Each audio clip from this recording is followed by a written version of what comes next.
ambientarios de Semarnat. Y la conferencia del día de hoy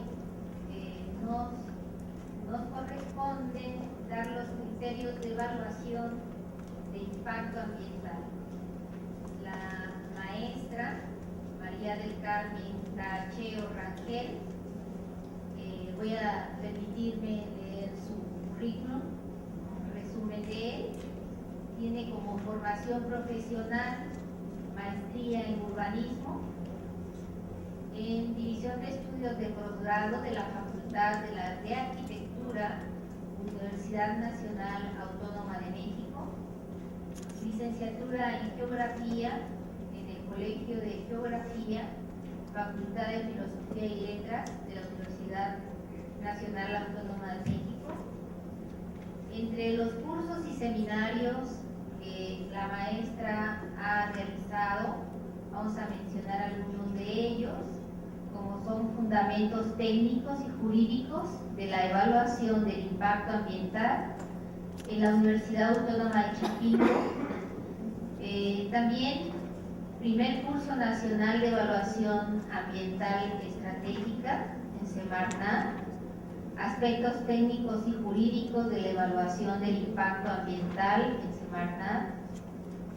Todo esto certificado con su certificación, criterios ecológicos de la evaluación del impacto ambiental de obras y actividades en ecosistemas costeros, curso taller de legislación aplicable a la evaluación del impacto ambiental en Semarnat, actualización en evaluación del impacto ambiental, y tiene en su práctica profesional la maestra como directora de evaluación de proyectos gubernamentales de la Dirección General del Impacto y Riesgo Ambiental de Semarnat en marzo de 2012 a la fecha, encargada de despacho de la Dirección de Evaluación de los Sectores Primario y Servicios en la Dirección General de Impacto y Riesgo Ambiental de Semarnat de marzo de 2011 a marzo de 2012. Subdirectora del sector turismo de la zona norte y centro en la Dirección General de Impacto Ambiental. Le damos la más cordial bienvenida y el agradecimiento por parte de la Cámara Mexicana de la Industria de la Construcción para que nos exponga con su amplio conocimiento el tema que es criterios de evaluación del impacto ambiental. En este tema veremos una revisión y análisis de la manifestación del impacto ambiental, considerando los aspectos críticos para la toma de evaluación. Le dejamos el uso de la voz a la maestra María del Carmen.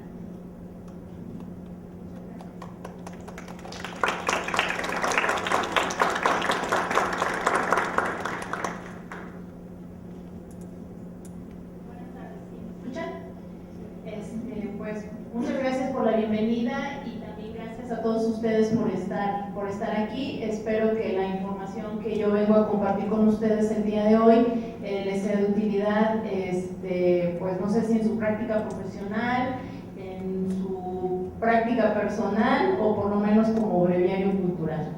Muchas gracias. Entonces, iniciamos, por favor.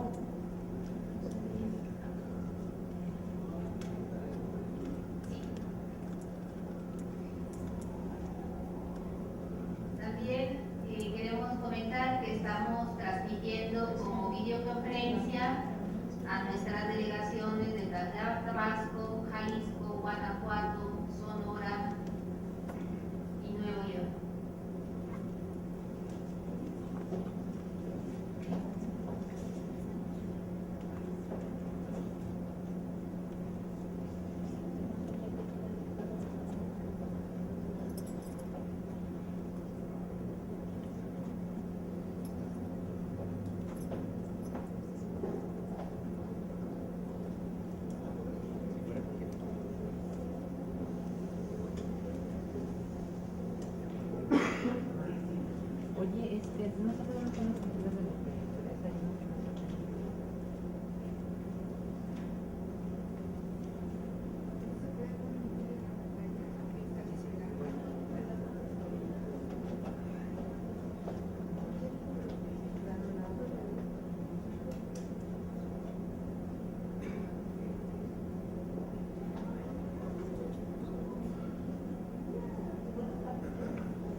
Bueno, sí, iniciamos, ya me hicieron aquí el favor de proporcionarme un ejemplar impreso para darle seguimiento a la presentación.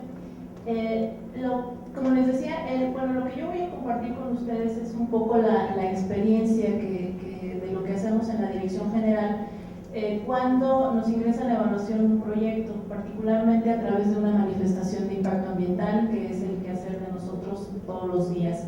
La idea en principio no es decirles cómo se hace una manifestación, porque honestamente yo no lo sé, no me ha tocado estar de ese lado del procedimiento, sino más bien del lado de la autoridad, revisando, analizando y evaluando las manifestaciones de impacto ambiental.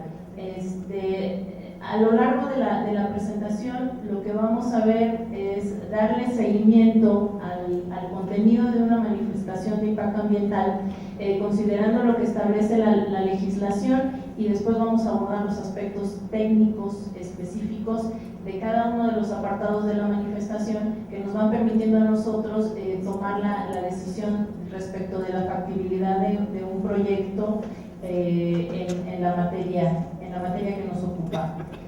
Para iniciar,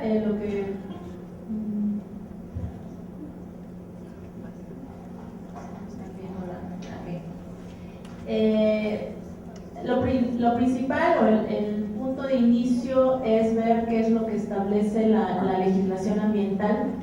El EGEPA para nosotros, la Ley General del Equilibrio Ecológico y Protección al Ambiente, que es nuestra ley marco. Desde ahí, en su artículo 3, en la fracción 21, establece la definición de una manifestación de impacto ambiental, que es lo que ustedes están viendo en pantalla, y donde hemos resaltado lo que se refiere al impacto ambiental. Se hace la lectura, tenemos que es un documento mediante el cual se da a conocer el impacto ambiental significativo y potencial que podría generar una obra o actividad, así como la forma de evitarlo. ¿Cuál es la forma de evitarlo? Lo vamos a ver más adelante. En este mismo sentido, el artículo 30 de la LEGEPA, que lo vamos a comentar a lo largo de la presentación, la LEGEPA, como les decía, es nuestra ley marco. Parafraseando lo que establece el artículo 30, si tienen ustedes oportunidad de consultar el texto original, este es un parafraseo. Vemos que el objetivo de la manifestación es obtener, en principio, la autorización en materia de impacto ambiental. Y segundo, de manera previa al desarrollo de las obras y actividades, esto es muy importante. Y la otra es establecer las medidas de prevención y mitigación que se van a llevar a cabo para reducir los impactos que pudiera generar esa obra o actividad. El mismo artículo 30 de la LEGEPA establece cuál es el contenido mínimo, y así lo dice la cita textual, que una manifestación de impacto ambiental debe contener al menos la descripción de los posibles efectos en él o los ecosistemas que pudieran ser afectados por una obra o actividad determinada. La segunda es que también debe de contener la descripción de las medidas preventivas y de mitigación que se van a llevar a cabo para reducir al mínimo los efectos que pudiera tener esa obra o actividad en el ambiente. Y también establece que cuando se trate de actividades altamente riesgosas se deberá incluir como parte de la manifestación un estudio de riesgo. En este caso no vamos a abordar lo que se refiere al estudio de riesgo porque es materia aparte, ¿no? Ustedes tienen la oportunidad de ver una manifestación, les pueden entregar una carpeta con un volumen de este alto, y el estudio de riesgo es un documento semejante, ¿no? Y el riesgo es una materia que hay que ver con mucho cuidado, y sería tema para otra videoconferencia o para dos o tres más, ¿no? En este caso nos vamos a enfocar en el análisis de una manifestación que no contiene actividades altamente riesgosas, por así decirlo, una manifestación estándar, ¿no? Que es la mayoría de las que nosotros evaluamos. Bueno, a partir de lo que establece la LEGEPA, se desprende el reglamento de evaluación en la materia, el reglamento de la LEGEPA en materia de evaluación de impacto ambiental, que a su vez establece cuál es el contenido ya de manera más específica de lo que debe tener una manifestación de impacto ambiental, que es lo que están ustedes viendo en la diapositiva actual. En este caso está dividido en dos columnas porque, si ustedes lo saben y si no se los comento en este momento, la legislación establece que la manifestación se puede presentar en dos modalidades, la modalidad particular y la modalidad regional, dependiendo del tipo de obras o actividades que se vayan a realizar, que también lo establece el reglamento en la materia, que para nosotros es conocido en el medio como el REIA, ¿no? Reglamento de Evaluación de Impacto Ambiental, como está indicado en la diapositiva. Y como les decía, está dividido en dos columnas. Del lado derecho tenemos lo que establece el artículo 12, que es donde se indica el contenido para una manifestación en la modalidad particular. Y del lado derecho tenemos el artículo 13, que establece el contenido para una manifestación en la modalidad regional. Como ustedes pueden ver, el contenido no es muy diferente, son 8 fracciones, lo que sería el equivalente a los 8 capítulos que normalmente tiene de contenido una manifestación.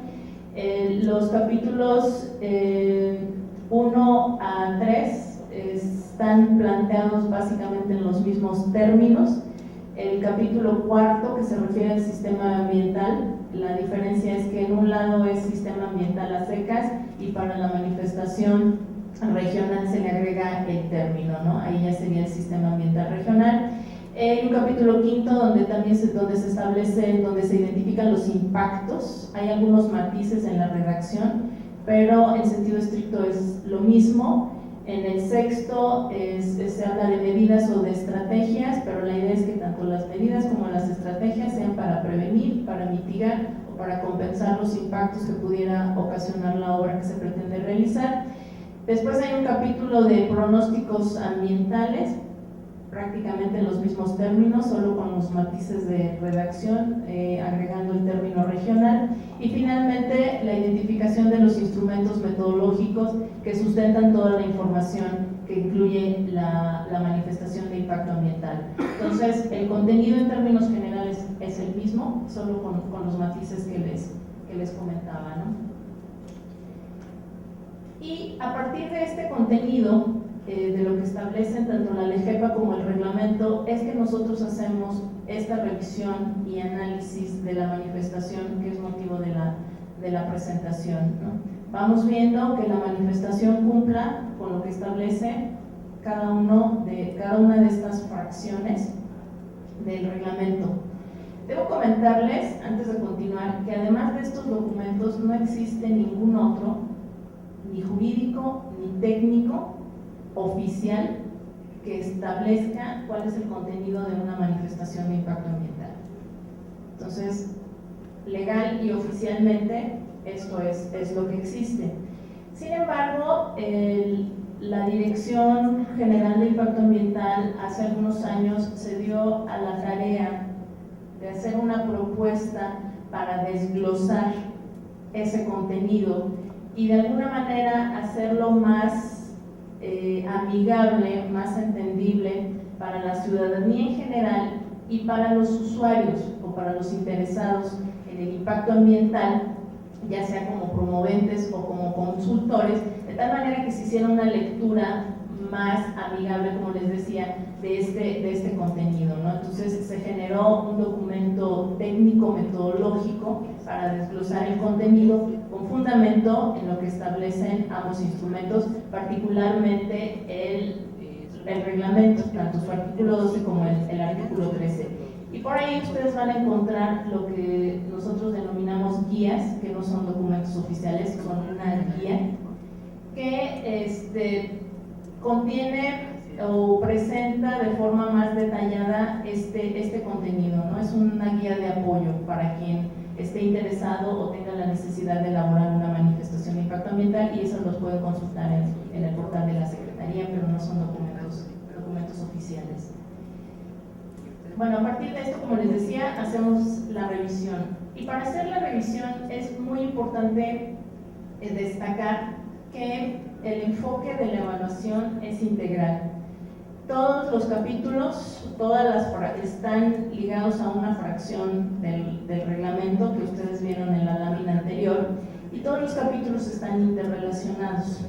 Hay un orden, es cierto, que se empieza con el 1 y se termina en el 8. El capítulo 1 es todos los datos del promovente del proyecto y del representante legal, de la persona o empresa que haya hecho la manifestación de impacto ambiental, que también es objeto de una revisión ese capítulo, pero en términos técnicos no tendría ninguna relevancia mencionarlo en este momento, ¿no?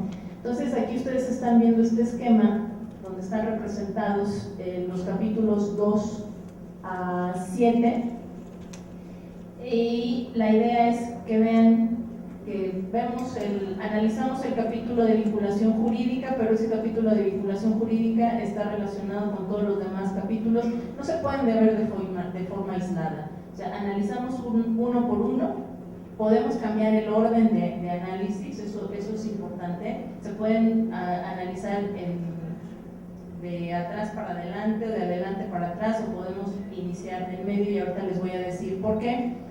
Y cualquier capítulo que nosotros veamos nos debe de permitir tener una idea general del proyecto que se pretende hacer, aunque cada uno de ellos tenga su función muy específica en el contenido de la manifestación, pero es un enfoque integral. Vamos a iniciar con la fracción 2 o con el capítulo 2 de la manifestación de impacto ambiental, que se refiere a la descripción del proyecto. La descripción es básica y es bien importante que se describa de la forma más detallada posible el proyecto que se pretende realizar. Si nosotros no contamos con esa información lo más detallada posible, no sabemos de qué se trata el proyecto y por lo tanto no sabemos qué estamos evaluando, y pues entonces no estamos en posibilidades de autorizar algo que no sabemos de qué se trata. Entonces, entre más detallada se nos proporcione la información, pues más elementos tenemos en la toma de decisión. Entonces, lo primero es que haya una descripción de las características del proyecto. ¿Qué tipo de proyecto es? ¿Cuáles son sus dimensiones en términos de altura, longitudes? Si va a ser un edificio, cuál es la superficie de desplante, cuál va a ser la altura, si es una carretera, cuál es la longitud, cuál es el ancho de calzada, cuál es el ancho de corona, si es una presa de almacenamiento, cuál va a ser la superficie del vaso, cuál va a ser la altura de la cortina, de qué materiales van a estar hechos, en fin, la información lo más detallada posible, porque en la medida que nosotros sabemos cuáles son las características del proyecto, vamos teniendo una idea de los posibles impactos que pudiera tener en un medio ambiente que todavía no hemos analizado, pero ya las características nos van dando cierta noción de por dónde va a ir el proyecto, ¿no? También es muy importante que nos den la ubicación del proyecto, y en este caso ya georreferenciada, para que nosotros… ¿Perdón? Es el 28. Okay. Si tiene alguna duda, se la puedo contestar. Que nos den la ubicación del proyecto para que sepamos exactamente dónde se pretende realizar y podamos hacer nosotros a la vez un ejercicio de georreferenciación. Actualmente la dirección cuenta con un sistema de información geográfica que creo que ya les platicaron unos antecedentes y después les van a dar todos los detalles. Bueno, es un sistema, no le voy a quitar su tema al arquitecto porque va a ser motivo de otra videoconferencia, pero sí les quiero comentar que en ese sistema cuenta con una serie de capas de información que ya nos permiten, una vez que ingresamos las coordenadas del proyecto, tener una idea del ambiente, no solo del sitio, sino del ambiente donde se pretende desarrollar. Y finalmente, un apartado importante de este capítulo es el cronograma de actividades. ¿Esto qué significa? Que nos indiquen cuáles son los tiempos para la ejecución del proyecto, desde la preparación del sitio hasta una etapa de abandono, si es que se considera, tomando en cuenta de forma intermedia cuál sería la etapa de construcción, cuánto tiempo se va a llevar y la etapa de operación y mantenimiento del proyecto.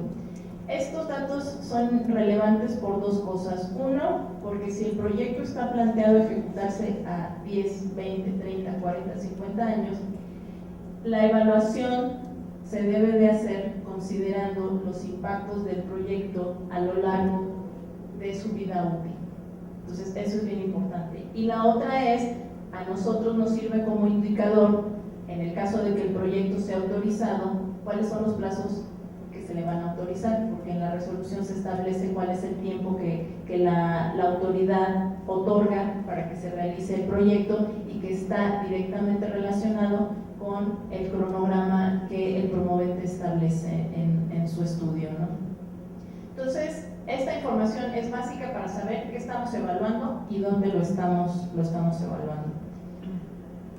Aquí, desafortunadamente, por el tamaño de la letra y el tamaño de la imagen en general, no lo alcanzan ustedes a apreciar. No sé si van a tener oportunidad de consultar después la presentación, pero lo que quisimos presentarles fue un ejemplo de cuándo se hace una mala descripción y cuándo se hace una buena descripción. En términos muy generales, del lado izquierdo ustedes tienen un ejemplo de una mala descripción, porque la descripción fueron esos 4 párrafos y se acabó, ¿no? Y del lado derecho hay una presentación un poquito más desglosada y todavía le falta, ¿no? Pero ahí ya estamos viendo en principio que hay párrafos generales de descripción y después ya vienen enumeradas. Ahí los párrafos más cortos están indicando cada una de las obras que se pretenden realizar con sus componentes, con los componentes que las integran, ¿no? Entonces, nos permite tener de forma más detallada cuáles son las características del proyecto. En este caso, la descripción del lado derecho es sobre un desarrollo inmobiliario que va a contener un campo de golf, tiene vialidades, tiene áreas de equipamiento y tiene zonas residenciales y hoteleras, ¿no? Entonces, en la medida que lo describen mejor, pues a nosotros nos dan más elementos, ¿no? Después del capítulo 2 o de la fracción 2, tenemos una que es básica y que se refiere a la vinculación jurídica. Para la vinculación jurídica, en principio cabe señalar lo que establece la LEGEPA por un lado, en su artículo 35, donde está obligando a la autoridad a tomar en cuenta durante la evaluación los diferentes instrumentos de planeación, instrumentos jurídicos y de planeación que apliquen al sitio o al tipo de proyecto que se pretende llevar a cabo. De manera explícita, el artículo 35 en su segundo párrafo establece que la Secretaría se deberá sujetar a lo que establezcan los ordenamientos que están indicados en letras resaltadas rojas, no solo lo que establece el reglamento, la propia LEGEPA, el reglamento y las normas oficiales mexicanas, que ahí están abreviadas como NOMS, sino también debe de considerar los programas de desarrollo urbano que apliquen al sitio del proyecto, los programas de ordenamiento ecológico, las declaratorias de áreas naturales protegidas y las demás disposiciones que resulten aplicables, ¿no? Que podrían ser instrumentos de carácter local, como áreas naturales protegidas de competencia estatal o inclusive municipal, ¿no? Entre otros instrumentos. Y también dice, en el caso del reglamento, su artículo 36, que quienes laboren los estudios deberán observar lo que establece la ley, el reglamento, las normas y los demás ordenamientos legales, ¿no? Entonces, por un lado, la autoridad está obligada a sujetarse y quienes elaboren los estudios de impacto ambiental deben observar las mismas normas e instrumentos que resulten aplicables al proyecto, ¿no? Y por lo tanto, en el momento de que se está evaluando el proyecto y se está revisando la manifestación de impacto ambiental, se deben identificar y aplicar solo los instrumentos de planeación y regulación que estén señalados en la ley y los cuales están indicados en la presentación del lado izquierdo. Serían las regulaciones ambientales obligatorias, ahí está, el ordenamiento ecológico, el programa de desarrollo urbano, los decretos y programas de áreas naturales protegidas y las normas oficiales, así como otros en casos excepcionales.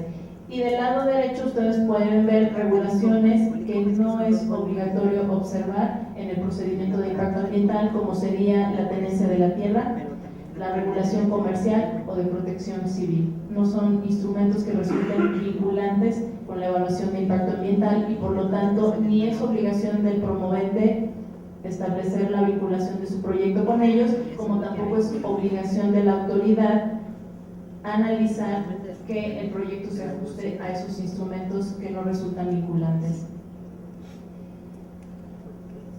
A la hora de estar haciendo la revisión de este capítulo de la manifestación, hay dos cosas que tenemos que identificar primero. Una es si se están enunciando todos los instrumentos que le resultan aplicables al proyecto. Y después de que vemos que sí están enunciados y que no es suficiente que estén enunciados, tenemos que confirmar que se presenta el análisis de la compatibilidad del proyecto con cada uno de estos instrumentos de planeación que le resulten aplicables. ¿Qué significa?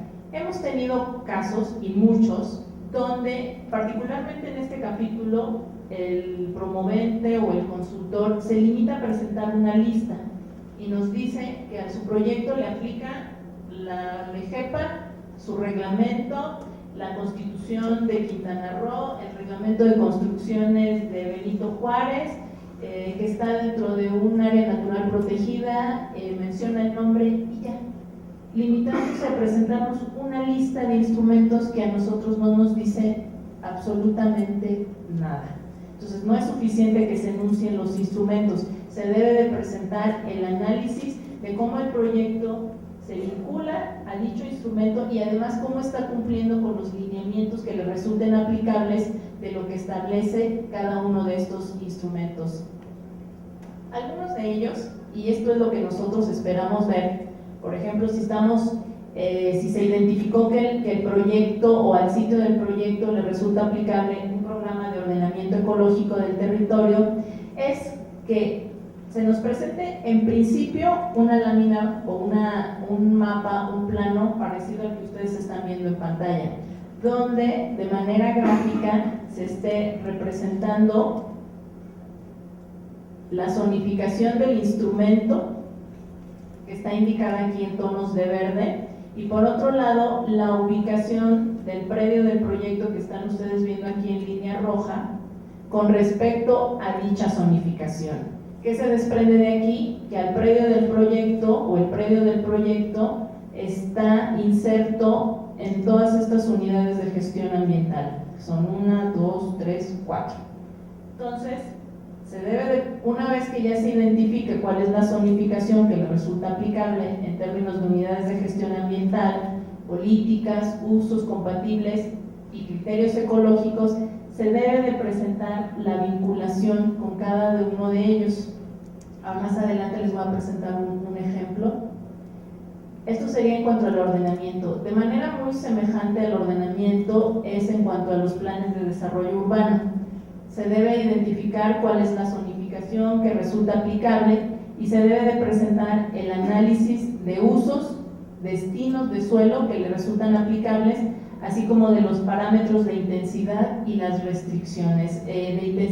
Parámetros de intensidad entendido en términos de intensidad de construcción o intensidad de aprovechamiento, como luego le llaman, que serían los coeficientes de ocupación del suelo, los coeficientes de utilización del suelo, alturas y restricciones laterales, de frente, posteriores, que algunos de ustedes seguramente han de conocer perfectamente, y después identificar si existe alguna contravención.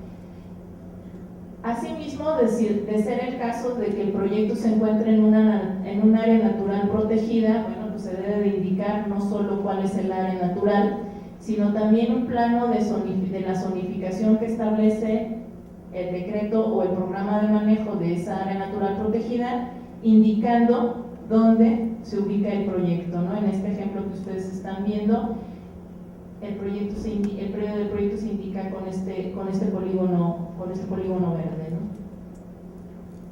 Estos son otros ejemplos de algún proyecto que está colindante con un área natural protegida. El proyecto es este, que está aquí, que tienen una ampliación, y el área natural protegida es esta roja, ¿no? Entonces, en este caso el proyecto no está inmerso en el área natural protegida. Asimismo, se deben analizar, presentar la relación de normas oficiales mexicanas que le resulten aplicables al proyecto. Por ejemplo, una de las más comunes es la norma 059, que hace referencia a las especies de flora y fauna silvestre que estén protegidas en el país, ¿no? Hay un listado de estas especies y el promovente está obligado a identificar si en el sitio del proyecto o en el sitio donde pretende realizar el proyecto fueron o no identificadas estas especies o alguna de estas especies. Asimismo, tenemos como ejemplo, y uno de los más frecuentes, es la norma 022, que es una norma para preservación y aprovechamiento y restauración de los humedales costeros en zonas de manglar. Entonces, es una norma que aplica básicamente en zonas costeras.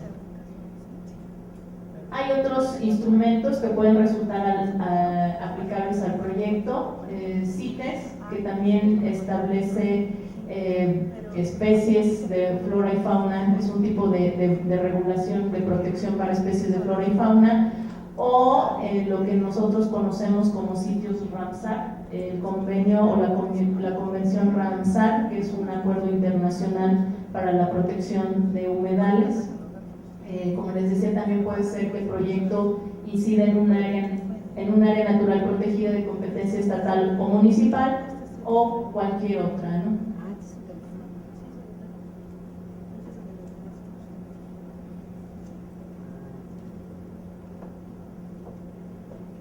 En esta lámina les voy a comentar algunos aspectos críticos que nosotros hemos identificado a la hora de analizar el capítulo 3. Y hemos tenido varios casos donde el proyecto puede ser ambientalmente viable, pero jurídicamente no. ¿Por qué? Porque contravenga algunos de los instrumentos que le resultan aplicables. Y aquí permítanme decirles que si un proyecto es jurídicamente inviable, es un proyecto que no va a ser. O sea, el proyecto que no se ajusta a los instrumentos es un proyecto que se niega. Aunque sea ambientalmente viable. Y por el contrario, cuando un proyecto es jurídicamente viable y ambientalmente inviable, todavía tiene una oportunidad, porque la legislación no se puede cambiar de un día para otro. A la legislación no le podemos dar la vuelta, la aplicamos. Entonces, si el proyecto no cumple y se niega. Sin embargo, ambientalmente puede que el problema sea de diseño del proyecto, ¿sí?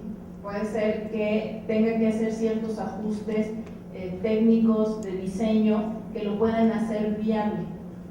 O sea, técnicamente hay muchas opciones, pero jurídicamente no. La ley establece algo y no le podemos dar la vuelta, ¿no? Entonces, de estos hemos tenido muchos casos. Otros casos que son muy curiosos es que exista incompatibilidad entre lo que establecen los instrumentos. A veces un proyecto puede ser viable según lo que establece el ordenamiento, pero según lo que establece el plan de desarrollo urbano no es viable. Si los dos instrumentos resultan aplicables al proyecto, con que éste no cumpla con uno, es razón suficiente para que el proyecto se niegue, aunque se ajuste a todos los demás instrumentos que le resulten aplicables. Otra es, bueno, esta es una observación, debo confesar que se me fue porque ni siquiera les mencioné cuál era el 60 ter. El artículo 60 ter es de la Ley General de Vida Silvestre. Para quien no lo conocen, es un artículo que se publicó, que se agregó a la ley en febrero del 2007, y lo que hace es restringir el aprovechamiento de los humedales en zonas costeras. De acuerdo con lo que establece el artículo 60 ter, no se pueden llevar a cabo actividades de relleno, de remoción, de poda en zonas con vegetación de manglar. O sea, prácticamente no se puede hacer nada que afecte la integridad de la comunidad de manglar, ¿no? Entonces, este artículo ha limitado de alguna forma el desarrollo de algunas actividades que se venían desarrollando, sobre todo o particularmente en las zonas costeras, ¿no? Entonces, el 60 ter no permite ni tanto ni tantito, ¿no? Entonces, ahí implica un análisis mucho más profundo, porque sí se pueden desarrollar actividades en los humedales, pero deben de ser con unos controles muy estrictos y de tal manera que se evidencie que su desarrollo no va a afectar la integridad del flujo hidrológico del humedal, que no va a afectar las interacciones que existen, que no va a afectar en el caso de que haya sitios de anidación, de arribazón, de aleminaje, de alimentación de especies en el humedal, ¿no? Entonces, ese se me fue ahí. Ya cuando, debo confesar, estoy un poco sesgada porque aunque evaluamos en la dirección proyectos gubernamentales, mi corazón está con el sector turístico. Estuve varios años en esa área y debo confesarles aquí a ustedes que es el sector que más me gusta, porque es el que nos da una gama de oportunidades como no tienen idea. Bueno, para empezar son zonas costeras, entonces hay que ir a los sitios turísticos del país. A un proyecto turístico le pueden aplicar los instrumentos que a ustedes se les ocurran. Son proyectos muy bonitos, y también son los más complicados, ¿no? Entonces, pero precisamente por eso a mí de manera personal se me hacen los proyectos más interesantes, ¿no? Entonces creo que de ahí se coló, ¿no? Y esto de las medidas de compensación también tiene que ver con humedales, ¿no? Y bueno, lo de la georreferenciación incorrecta también es un problema recurrente, porque a veces, me voy a regresar a la anterior, esto no lo hacen los promoventes, no nos indican en qué parte de la zonificación de cualquier instrumento se ubica el proyecto, o hacen la georreferenciación y en lugar de indicar que está en la zona que está indicada aquí con este tono de azul, resulta que dicen que está en esta otra y hacen la vinculación con esa zona. Y cuando nosotros hacemos el ejercicio con las coordenadas que nos están proporcionando, resulta que el proyecto no cae en una zona de amortiguamiento, sino en una zona núcleo. Y en la mayoría de las zonas núcleo de las áreas naturales protegidas no está permitido hacer muchas cosas, ¿no? Entonces, es bien importante que se cuide que la georreferenciación sea la correcta, ¿no?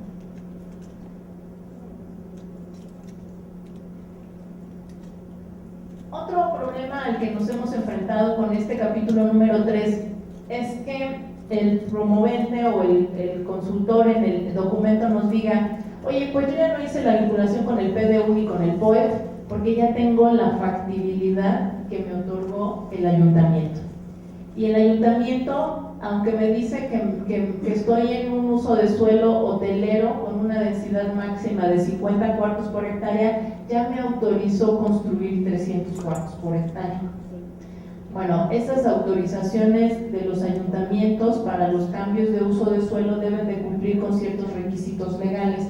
Nosotros no aceptamos cualquier autorización que no sea resultado de una sesión de cabildo que cuente con su respectiva acta de cabildo y que además haya sido publicada en el medio oficial de comunicación, ya sea del municipio o del gobierno del estado. ¿Qué significa? En el periódico oficial, en la Gaceta Oficial o en el medio de divulgación oficial que ellos tengan, ¿no? No es suficiente con que me traigan la carta del director de desarrollo urbano donde le está diciendo te aplican 50 cuartos por hectárea, puedes construir 300 y además tienes que pagar una multa de 5 millones por rebasar lo que permite el instrumento, ¿no? Entonces deben de cumplirse con ciertas formalidades de orden legal para que una factibilidad de esa naturaleza sea considerada por nosotros como un instrumento válido, ¿no?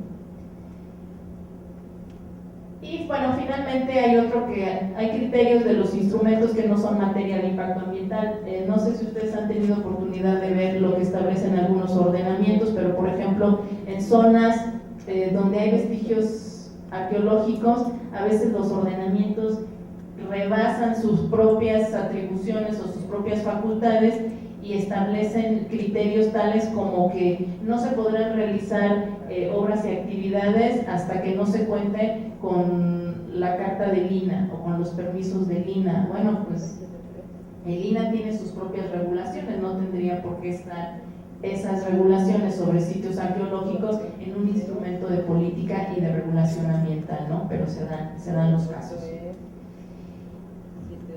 Y bueno, finalmente aquí pusimos uno que es el peso de las opiniones, porque permítanme decirles que durante el procedimiento nosotros solicitamos opinión a algunas dependencias de la misma Semarnat y a veces también a las autoridades locales, ya sea del ayuntamiento o del gobierno del estado.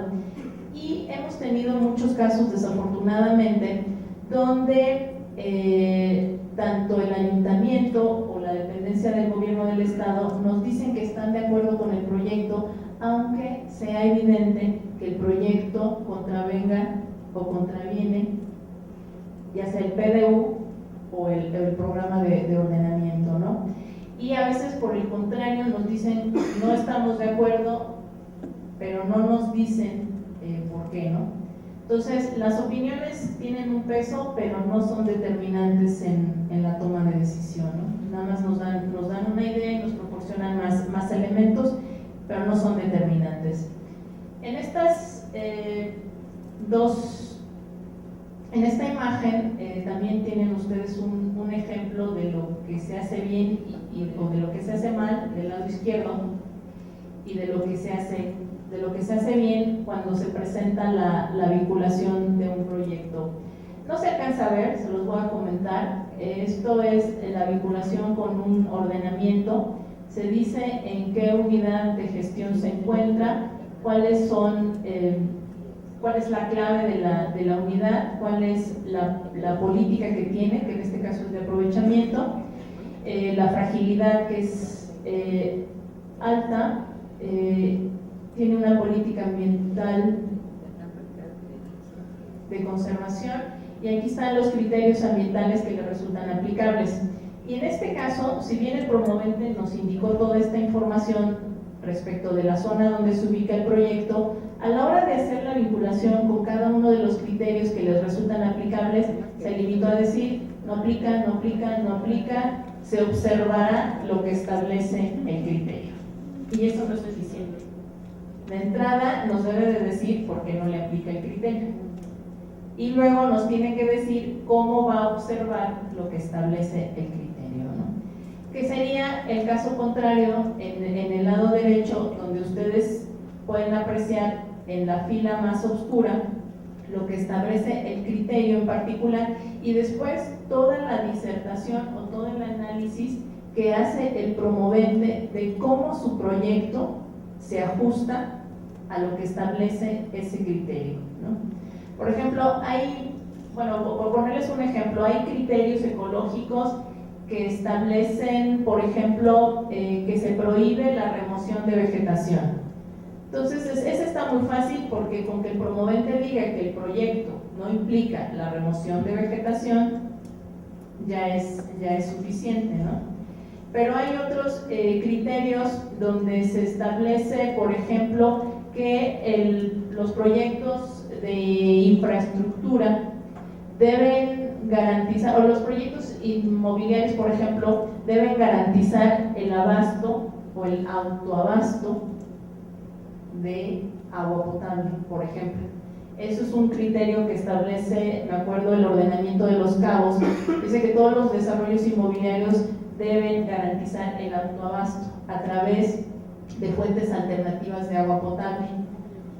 Y hay promoventes que nos dicen, ¿se va a acatar lo que establece el criterio? Bueno, sí, ¿cómo?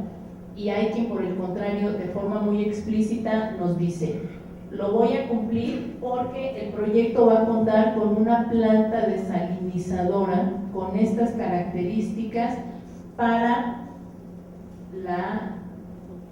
el abastecimiento de agua, ¿no? Y entonces, si la planta desalinizadora cumple también con lo que deba de cumplir, pues ya es una forma de abastecer o de autoabastecimiento para el proyecto. Entonces, esto es bien importante. No es suficiente que nos digan sí voy a cumplir, sino más bien cómo van a cumplir con lo que establece el instrumento.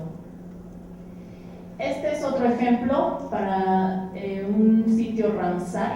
Les decía, es una convención internacional a la que México se adhirió, y también establecen ciertos lineamientos para que se desarrollen en humedales. Estos no son solo costeros, también son interiores, ciertas obras o actividades. En el ejemplo que tienen del lado izquierdo, lo único que dijo el promovente fue presentar esta imagen y decir que el proyecto se encontraba en el sitio Ramsar.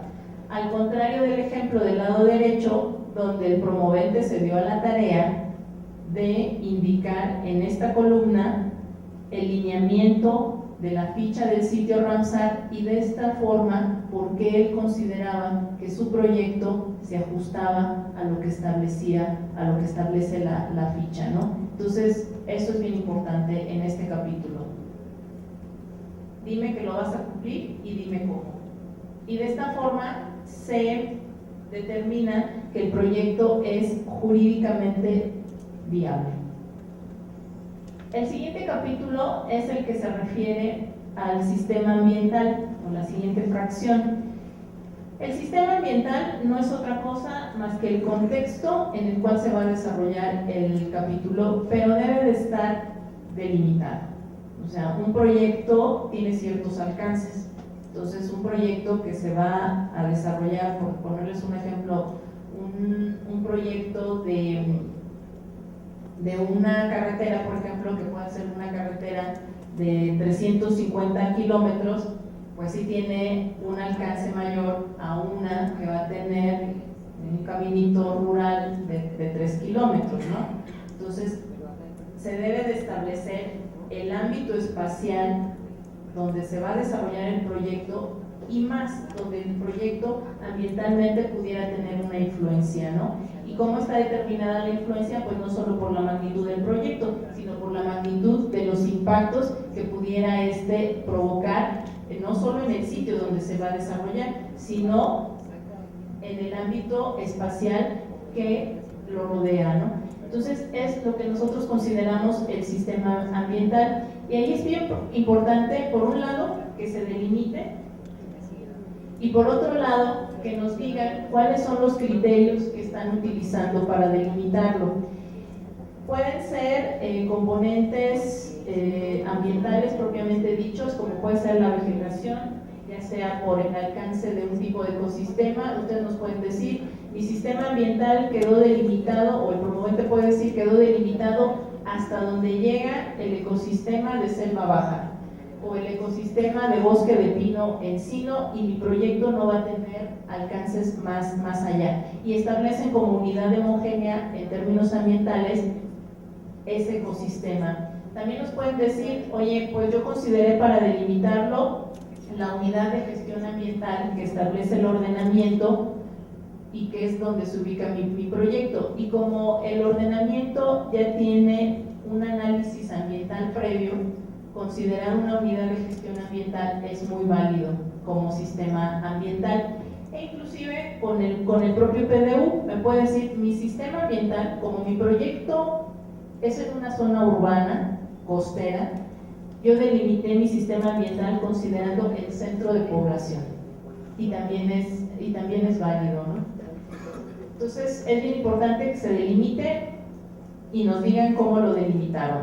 Y en algunos casos que se delimite también el área de influencia del proyecto, que está, se puede definir o que tiene que ser en congruencia con la magnitud de los impactos que vaya a tener el proyecto, ¿no? Este es un ejemplo y ustedes lo pueden ver en la guía, en las guías que les comentaba, de cómo se puede hacer un ejercicio metodológico para establecer los alcances del sistema ambiental o del sistema ambiental regional, dependiendo del tipo de manifestación que ustedes vayan a presentar, donde pueden ver que en este lado, si van a delimitar el sistema ambiental considerando los diferentes factores ambientales o diferentes factores del medio, como pudiera ser el agua, ustedes dicen, es que hay un río. Luego, es que están estas poblaciones importantes, pero también está esta zona de vegetación importante. Y mi proyecto, como va a ser una carretera, también va a tener un impacto importante por generación de ruido. Entonces, considerando todos estos elementos y su alcance espacial, es que nosotros establecemos como sistema ambiental esta unidad, donde están involucrados todos estos componentes, y esa sería nuestra unidad de análisis. Y estos son algunos ejemplos buenos y malos. En este caso se está representando el proyecto y su área de influencia nada más. En este otro es el proyecto y su sistema ambiental. Pero hay otros proyectos, por ejemplo donde vean cómo quedó delimitado el sistema ambiental. El proyecto no lo alcanzan ustedes a ver porque no es muy claro, pero el proyecto tiene prácticamente las mismas dimensiones que el sistema ambiental regional, entonces, o el sistema ambiental, y eso no puede ser, ¿no? Un proyecto no puede tener la misma dimensión que su sistema. El sistema, por definición, debe de ser espacialmente más grande, ¿no? ¿Cuánto? Eso depende del análisis previo que se haga para determinarlo. Y por el contrario, en este ejemplo del lado derecho, pues ustedes pueden ver, que está aquí es el polígono del predio. Y vean todo lo que analizó el promovente para ver los alcances de su proyecto ambientalmente, ¿no? Entonces aquí hay un trabajo mucho más serio, metodológicamente correcto, ¿no? Cuando acá nada más dijo, pues estos otros, por ejemplo, ¿no? Este es el predio del proyecto y vean todo lo que analizó el promovente o que consideró que era importante analizar ambientalmente para determinar la factibilidad de su proyecto. Cuando en este otro caso tenemos un proyecto lineal donde el promovente consideró que el sistema ambiental pudiera estar delimitado hasta aquí.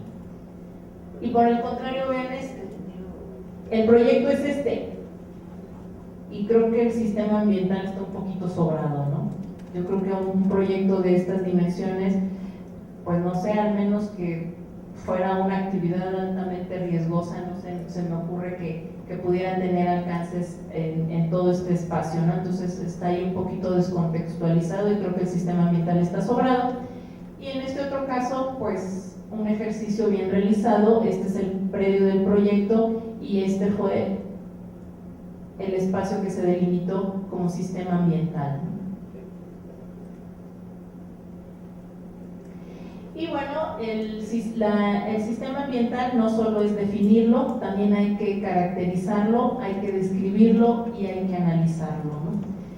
Que se describen todos sus componentes, ya sean abióticos o bióticos, y además es muy importante que se analicen cuáles son los procesos ecológicos, ya sea en términos de agua, por ejemplo, si es una región hidrológica importante, cuál es el comportamiento del agua, cuál es el papel del agua en el sistema, cuál es el papel de la flora, cuál es el papel de la fauna. Todo esto tiene que venir perfectamente descrito en el capítulo 4 de la manifestación.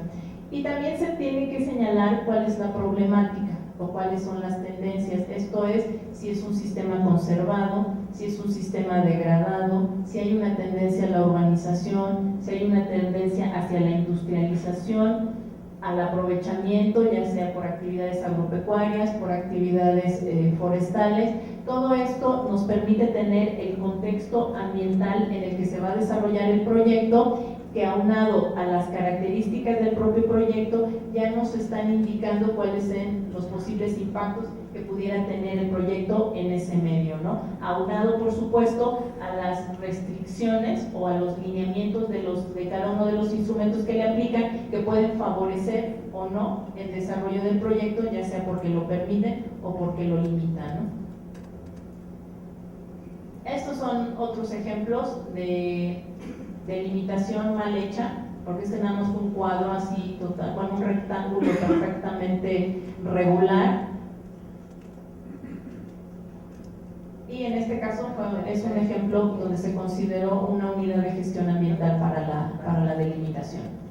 El capítulo 5 es el que se refiere a la identificación de los impactos.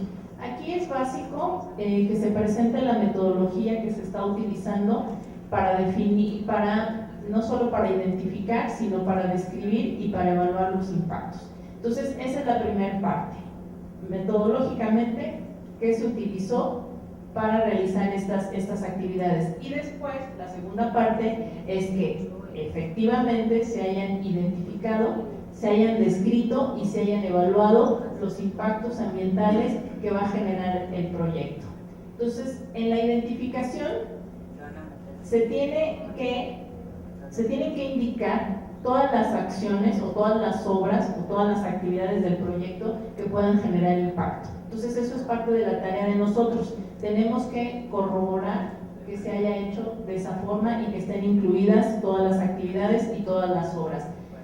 También es bien importante que se identifiquen todos los factores ambientales que van a resultar afectados o que son susceptibles de ser afectados por esas obras y por esas actividades. Entonces tiene que haber una correspondencia entre las obras y entre los factores. Uno muy básico: si el proyecto implica un desplante físico sobre vegetación, entonces hay que indicar la obra que se va a realizar y el componente vegetación en esa identificación de impactos. Y se tiene que decir, por supuesto, cuál es la superficie que va a ser afectada de vegetación. Y después, otra parte que nosotros también corroboramos es que haya una congruencia entre la técnica que se está empleando y la identificación que se está haciendo, ¿no? Porque a veces hay técnicas muy sencillas, como por ejemplo un checklist. ¿Qué es eso? Un checklist, una lista donde dicen, el proyecto va a remover vegetación, sí, el proyecto va a afectar el agua, sí, y ya, ahí se quedan. Pero no nos dicen cuando el proyecto va a ser en 3,000 hectáreas y no nos dicen qué superficie de vegetación va a afectar y cómo la va a afectar, cómo va a afectar el agua, si va a haber contaminación, si va a ser por extracción. Entonces debe de existir esa congruencia entre la técnica que se utilice. Obviamente para un proyecto en una superficie de 3,000 hectáreas, pues la técnica debe de ser más completa que una simple lista de chequeo, ¿no? Y debe de venir la descripción y la evaluación. La descripción, bueno, pues es en qué consiste el impacto, perfectamente bien detallado, y después la evaluación, es decir, si es positivo, si es negativo y cuál es su magnitud y cuál es su significancia, es decir, si se puede considerar un impacto insignificante o no significativo del medio, o si por el contrario es un impacto severo, ¿no? Este es un ejemplo. Hay que indicar el componente ambiental que resultará afectado, cuál es la obra o actividad del proyecto que va a afectar al componente ambiental y después cuál es el impacto. Hay muchos ejercicios en las manifestaciones donde nada más se quedan a este nivel, nos dicen el componente y nos dicen la actividad, pero no nos dicen cuál va a ser el impacto. Entonces no nos dice mucho. Hay un tipo de impacto que es importante para los proyectos que van a afectar una región en particular, que son los acumulativos. ¿Y esto qué significa? Pues que son impactos que se adicionan en una zona en particular. Por ejemplo, en este caso, cuando se evalúan o cuando se identifican impactos acumulativos, se deben de considerar los impactos que se realizaron en el pasado por otras actividades en la zona donde se pretende llevar a cabo el proyecto. Luego se tienen que considerar los impactos que en ese momento están ocurriendo en el sitio y se van adicionando.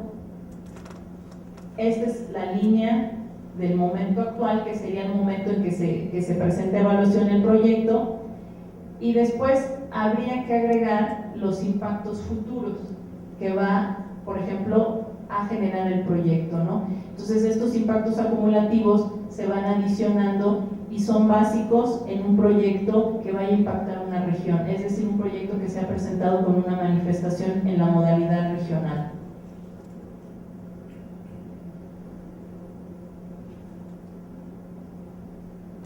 Esta es otra forma de representar los impactos acumulativos.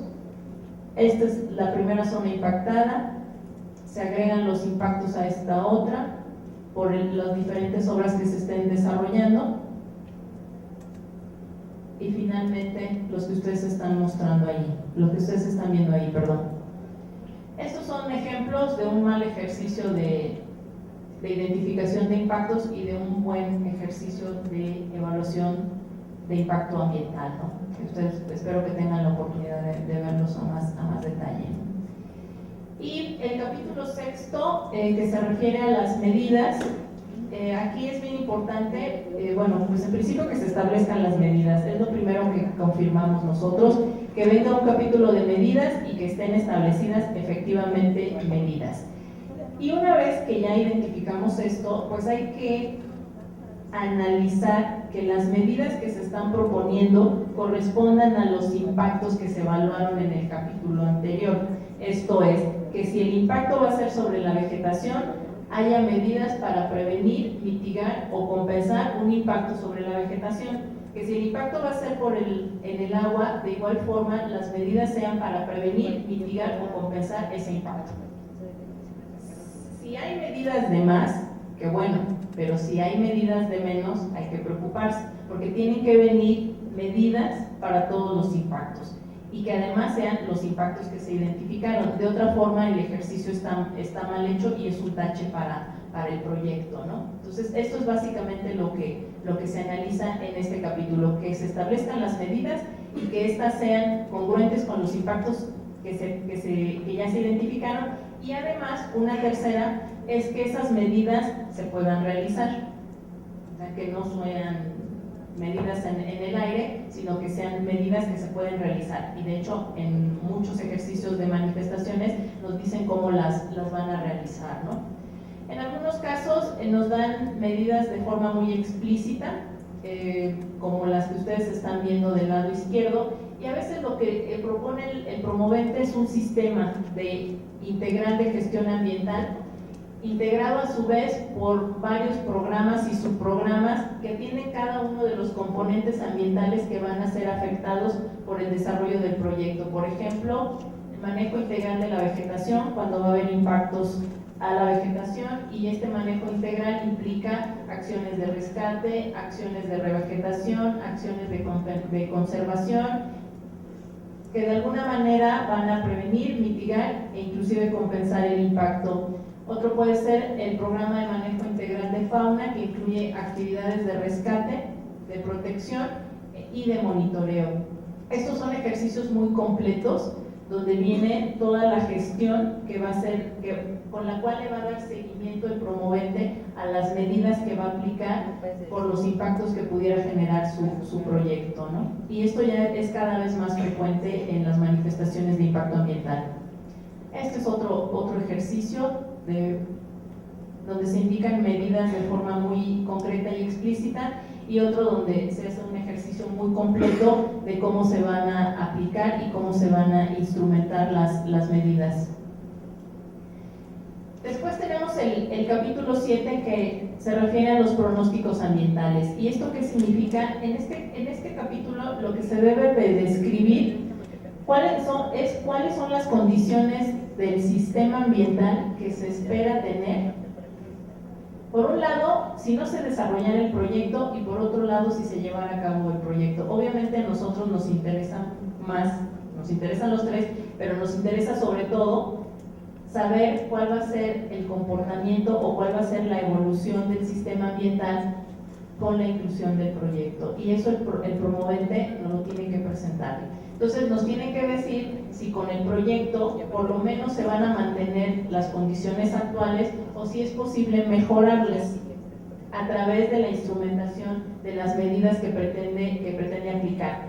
Entonces aquí se debe de revisar, por un lado, que considerando lo que se estableció en el capítulo 4, que es la descripción del estado actual del ecosistema o del sistema ambiental, el pronóstico que nos está presentando el promovente sea congruente con esta descripción del capítulo 4, que no nos esté describiendo otro sitio, o si nos está hablando de un sitio conservado, no nos diga que el pronóstico sigue siendo muy conservado cuando de origen él era medianamente conservado, por decirlo de alguna forma, o que nos esté hablando de un sistema totalmente deteriorado y que el pronóstico sea de un sistema totalmente conservado, ¿no? Entonces tiene que haber una congruencia entre el diagnóstico inicial y el pronóstico que se establece en este capítulo 7, considerando tanto la ausencia del proyecto como la presencia y aplicando las medidas.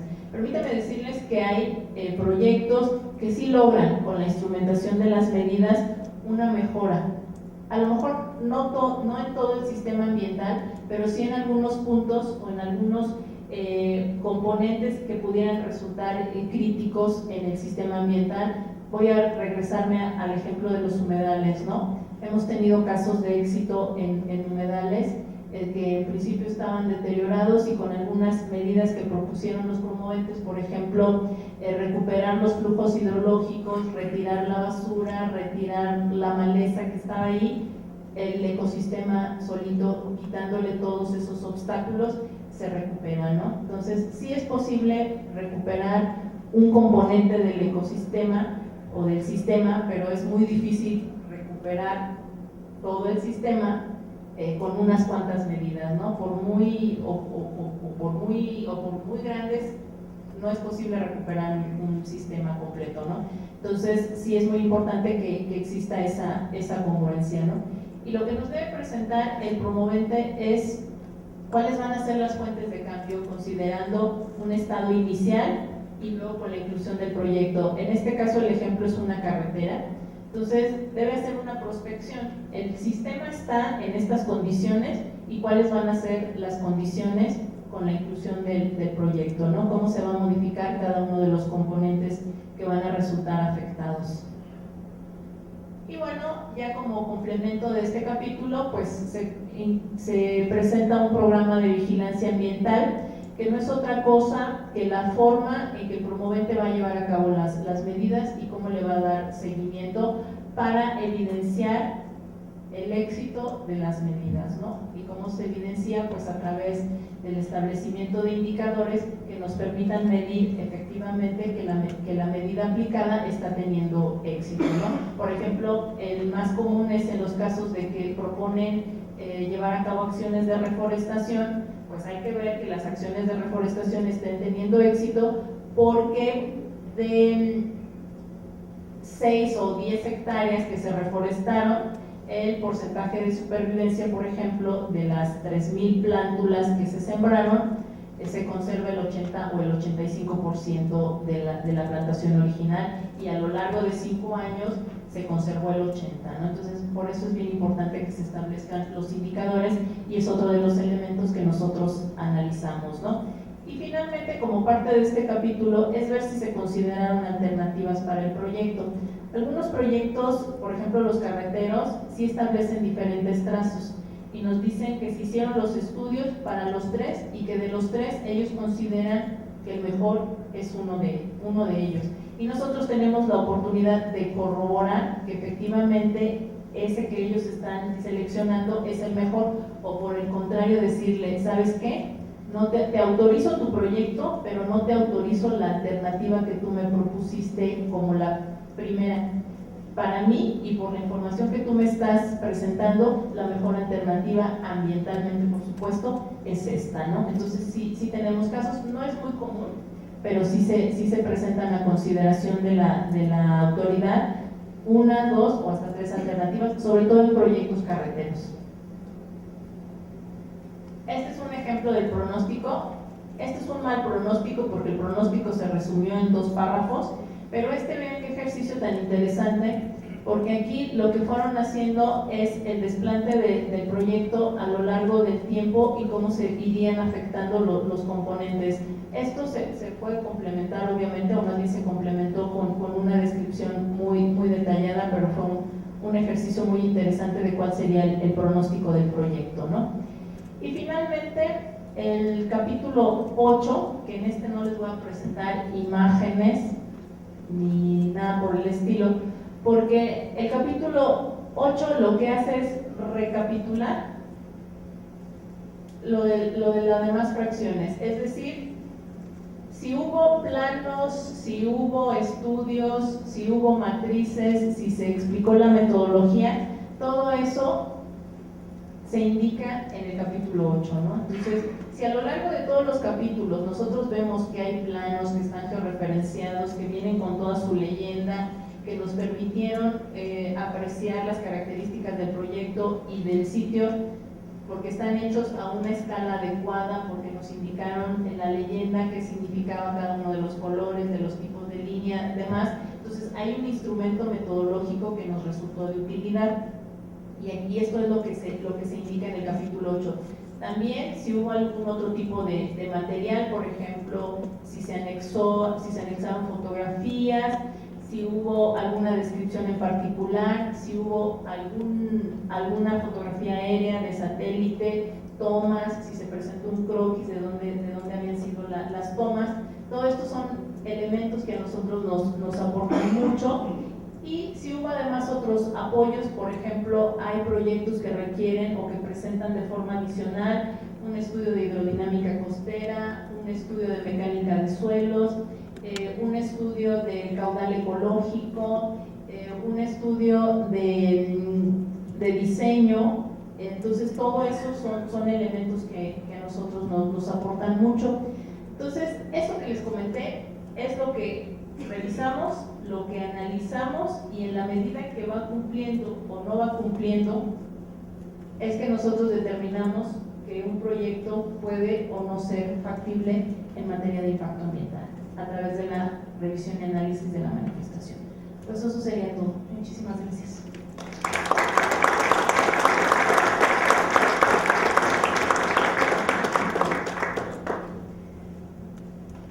Maestra, agradecemos su presencia y participación. Gracias. Damos la bienvenida al ingeniero Alfonso Chávez Pasavivaso, coordinador ejecutivo de Medio Ambiente, CEMIC, quien nos hará el honor de dirigir la sesión de preguntas y respuestas. Se les hizo llegar una papeleta de preguntas. Los participantes interesados, favor de hacernos llegar esta papeleta a las personas de apoyo que estarán al frente.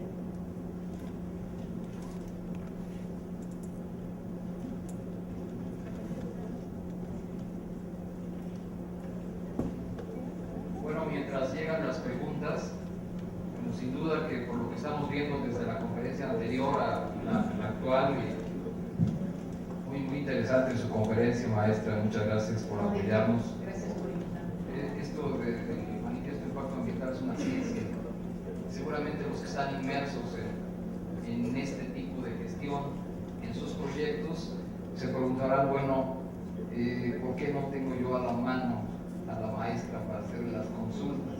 Entonces, muy probablemente, ya creo que en la próxima conferencia podemos dar algún aviso de esta mesa de diálogo que nos ha ofrecido Semarnat, en donde se puedan tener ese acercamiento para dar una respuesta. Lo mismo que pues, con la autorización de la maestra, queremos que esta presentación, si usted nos lo permite, poderla incluir en nuestra página, lo mismo que nos autorizó el maestro Alfonso Flores en la sesión pasada. Entonces, si les parece, damos un paso a las preguntas. La pregunta dice: los sistemas de coordenadas con que revisan en la mayoría no coinciden con las que están hechas. Los polígonos o ya están homologadas en algún sitio en internet. ¿Qué pesa más, INEGI o la información de CIE?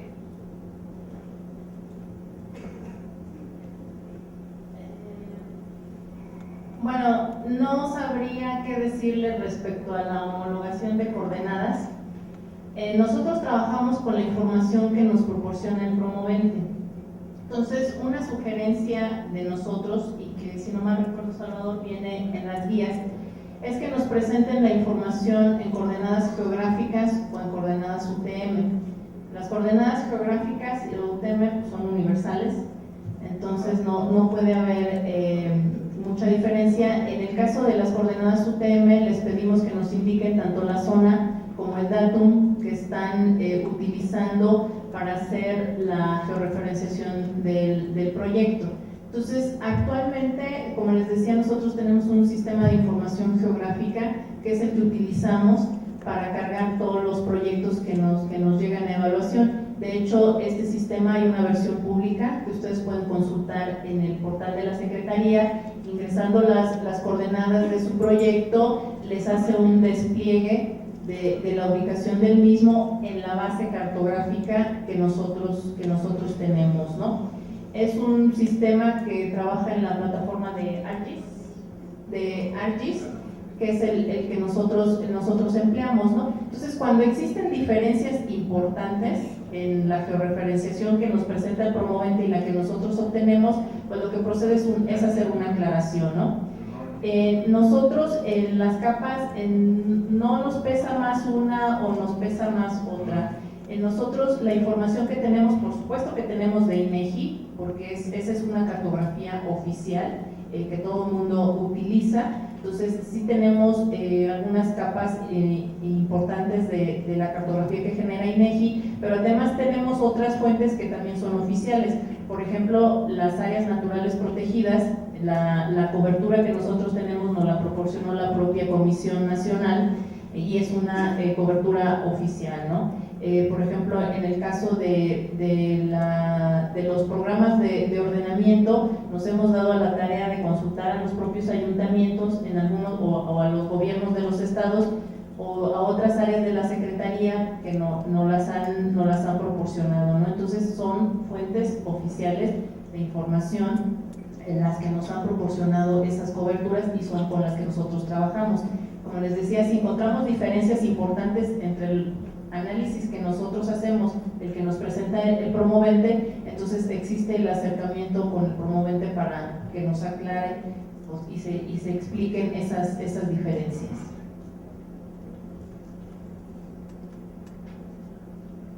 Bueno, otra pregunta, y creo que es muy recurrente.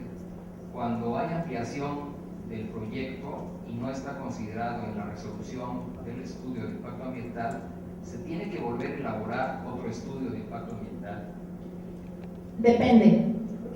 Si el proyecto ya fue evaluado y ya se autorizó, el reglamento, en su artículo 28, el reglamento que les comenté, el REIA, en su artículo 28 establece que después de obtenida la autorización, si se pretenden hacer modificaciones, el promovente tiene que avisar a la autoridad de las modificaciones que pretende hacer y con la información suficiente y detallada que permitan a la autoridad determinar si con la modificación que se pretende hacer al proyecto, primer fracción, se requiere presentar una manifestación. Esto es que la modificación sea de tal naturaleza que se requiera hacer su propia evaluación a través de una manifestación.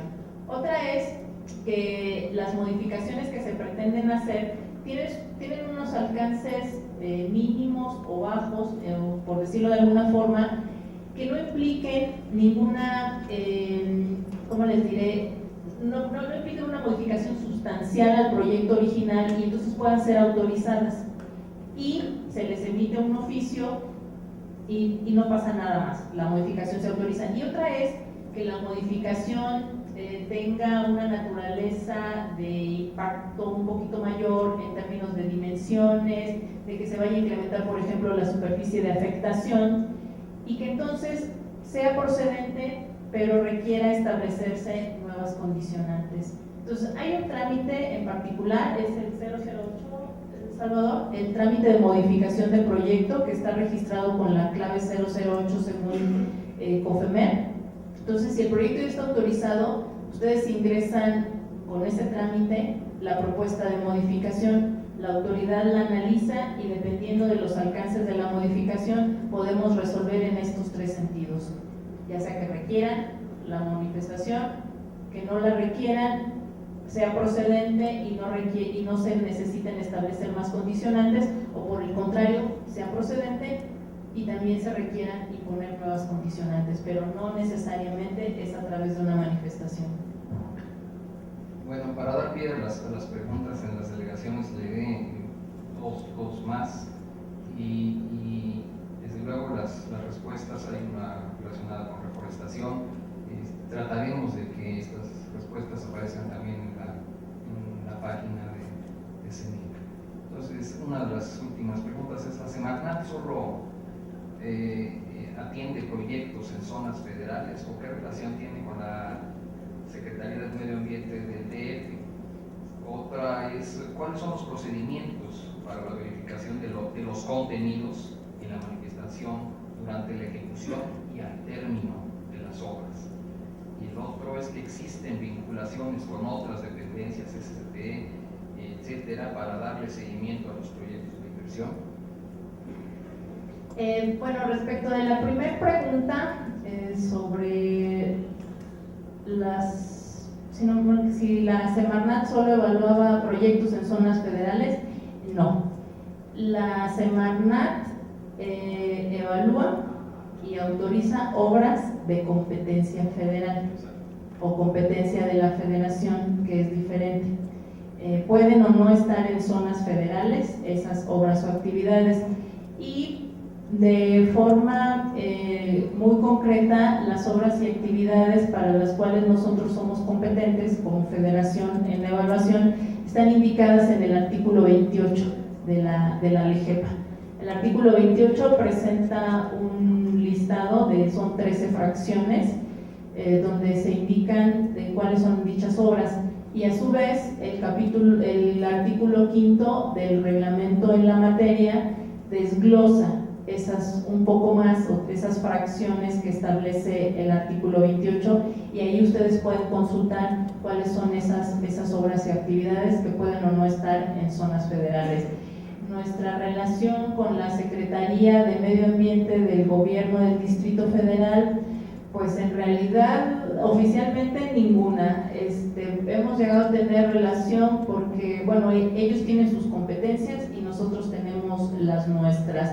De parte de la Dirección de Evaluación de Proyectos Gubernamentales les puedo comentar, existe una interacción porque nosotros pedimos opiniones y las opiniones sobre ciertos proyectos se piden a la instancia que tenga las atribuciones en la materia. Entonces, si hay un proyecto que se va a desarrollar en el Distrito Federal, por ejemplo, un desarrollo inmobiliario en el Ajusco, en el área natural protegida del Ajusco, pues nosotros le tenemos que preguntar a la Secretaría de Medio Ambiente si existe algún lineamiento elemento que restrinja o que favorezca el desarrollo del proyecto, entonces se le manda la solicitud de opinión a su titular, y también para que se pronuncie respecto de algunos otros instrumentos, ¿no? Pero las competencias están muy bien definidas y las muestras están en esos dos artículos que les menciono de esos instrumentos respectivamente. Muchas gracias. Bueno, pues si les parece, damos paso a preguntas en las delegaciones. Claro, tenemos en la línea a la delegación Tabasco, que es la que tiene un cuestionamiento ya. Hola, buenas tardes. En Tabasco pregunta lo siguiente: de los ordenamientos territoriales, ¿debemos considerarlos todos, municipal, estatal y general, también el marino? Bueno, dependiendo de la ubicación del proyecto, sí.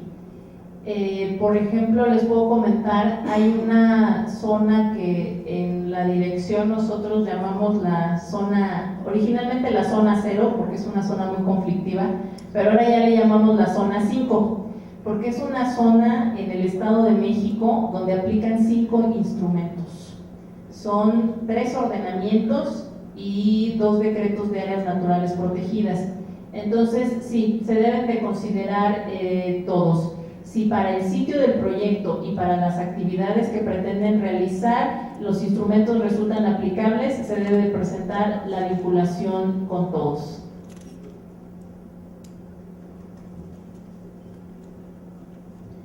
¿Tienen alguna otra Muchas pregunta? gracias. De nada.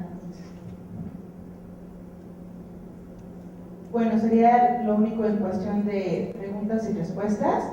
El cierre y conclusión está a cargo de la doctora Perla Cristiana Turfa, directora nacional del ICIC. Adelante, doctora. Gracias. Bueno, primeramente quisiera felicitar a la maestra por su extraordinaria exposición tan didáctica que nos ha presentado y el análisis de la misma.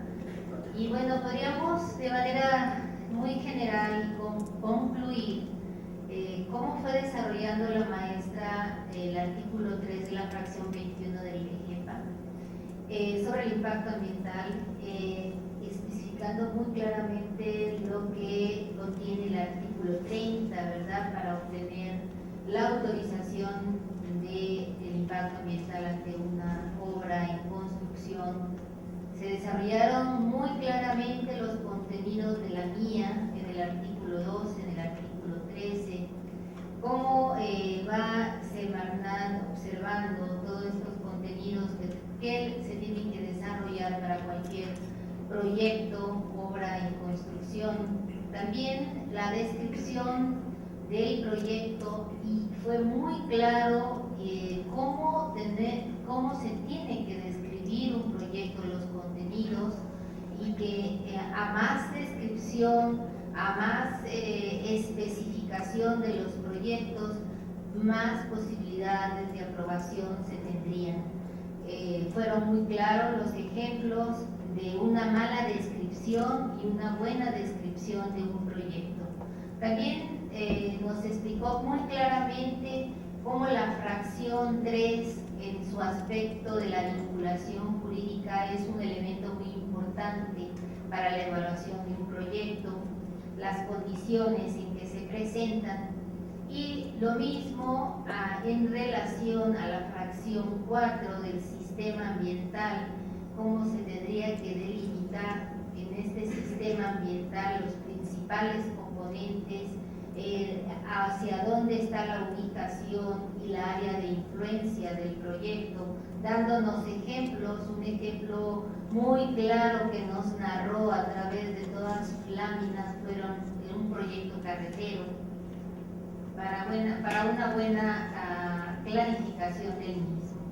También en la fracción quinta, los impactos ambientales, como tendríamos que tener la mecánica y la justificación a través de todas las metodologías utilizadas para la identificación de los proyectos, ¿verdad? Cómo hay que identificarlos, describirlos y evaluarlos. La identificación específicamente, el proyecto tiene que estar muy identificado alrededor de todas sus situaciones en las que se presente, y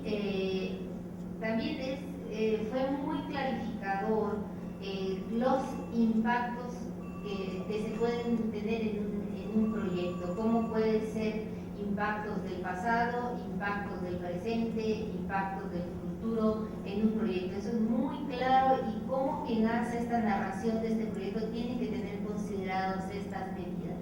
La fracción cuarta sobre las medidas, bueno, hay que tener muy claro también que hay que tener medidas de prevención y de mitigación en general del impacto ambiental. Y finalmente nos habló de la fracción 7 de los pronósticos, pero me parece que la forma que nos los explicó fue muy clarificador. Y finalmente nos habló de la fracción 7 de los pronósticos ambientales de un proyecto, cómo hay que considerar cuáles serían los pronósticos. Y por último, la fracción 8, que es realmente el instrumento metodológico que engloba, resume todos los aspectos que se describieron, señalaron, evaluaron a través de este proyecto. Creo que sería lo más relevante de su exposición, y la felicito por la forma tan didáctica que nos presentó. Muchas gracias.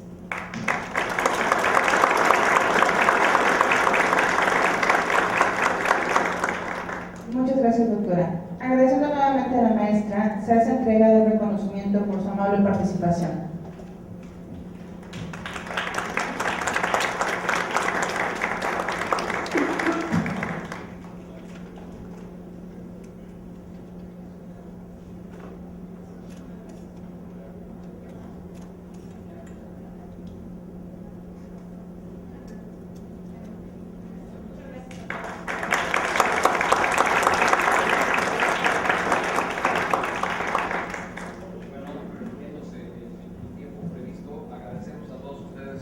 Presencia, tanto aquí en nuestra sede como en las delegaciones. Agradecemos el apoyo de la maestra Perla, la coordinación de Sofía Espinosa, y los invitamos a las siguientes videoconferencias. La próxima, que será el día 11 de julio, en donde vendrá el arquitecto Salvador Hernández Silva, y que nos hablará sobre el tutorial para el uso del sistema de información geográfica para la evaluación de impacto ambiental. Ese es un tema muy importante. Y el siguiente, que es el 25 de julio, donde el maestro Carlos Bautista Gómez, gerente de ProLeven, él es consultor, en donde nos presentará, y también será una conferencia muy interesante, casos prácticos en donde se hablará de esa problemática que ustedes están viviendo en esta gestión. Por lo pronto, muchas gracias a todos y les reiteramos la invitación para las siguientes conferencias.